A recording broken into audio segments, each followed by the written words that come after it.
Nakahinumdum pa ba mo mga kapuso sa atong usa ka gwardiya sa St. Teresa's College? Mo bantay ko nun mo kanina.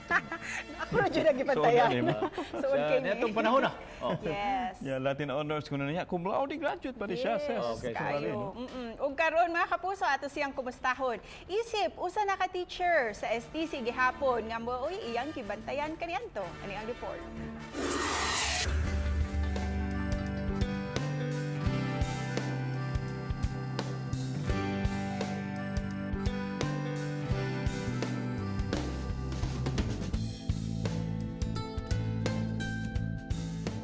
Kining four corners sa classroom, mauna ang ikaduhang panimay ni Sir Erwin Makuwa, 39 anyos. Ikaduhang simana karon ni Sir Erwin, isip maestro sa Araling Panlipunan sa Grade 2 o Grade 3. Samtang work education sa Grade 5 sa St. Teresa's College. Iyang nakabot ang damgo nga mamahimong usa ka maestro human sa iyang sakripisyo isip gwardya sud sa 20 na katuig.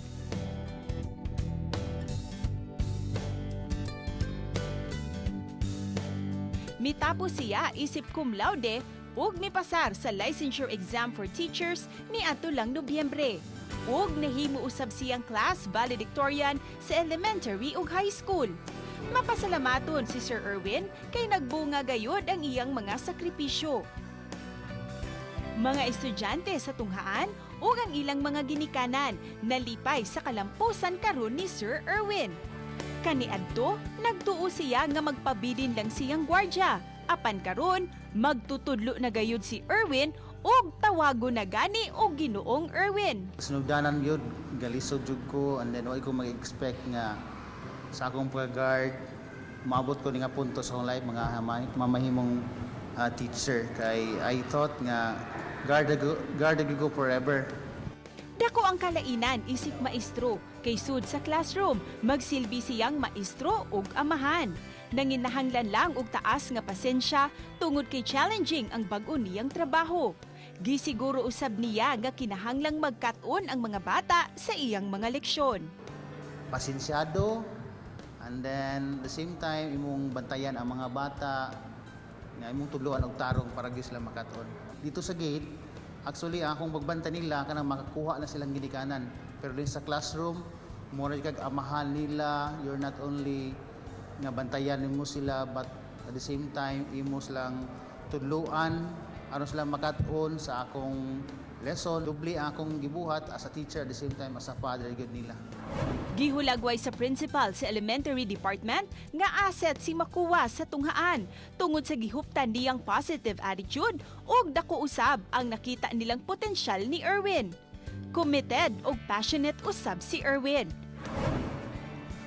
Matud niya, dako na og kalainan ang iyang kinabuhi karon ug kaniadto. Bisikleta ang gigamit ni Erwin sa iyang pagpadung ug pagpauli gikan sa eskwelahan. Tangason ug kutas tungod kay ang ilang panimay nahimutang sa sakaon nga bahin sa barangay Kalunasan. Minyo na si Erwin ug may tulo na ka mga anak. Ang usa nagtunghan na sa kolehiyo. Sa ilang panimay, nakadisplay ang iyang mga nakuhang awards ug anaausab ang ilang gamay nga tinda. Proud kaayo si Irenea sa iyang bana. Murag nindot kay paminahon nga nahuman na jud siya.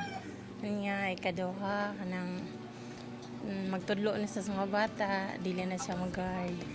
At teacher na jud siya. Daghan ang kapaitan ng ilang nasugatan, gani adunay higayon nga gusto nang buundang si Erwin. Kanang mga financial lang mo, grabe lagi. Maingon na gugo niya nga. Nya na nagugo niya nga, ala oy makaya pa kanina to no nya ang iyang sweldo. Balibahin ni. Nya di ba jud lalim nga mag-budget ka sa kwarta nga gamay, magani kay na koy tinda. Ug ang mensahe niya alang kang Erwin, Manginaot lang ko ang iyang kinaiya di lang jud mausapan tud hangtod. ug alang kaninyo nga nagtan-aw karon ug daw nawad-an na ug kadasig nga maningkamot aron molambo si Erwin maoy buhing saksi ug tinuod nga bunga sa paningkamot. Usa siya sa angayang panaminan ug kakuhaan og inspirasyon sa kinabuhi.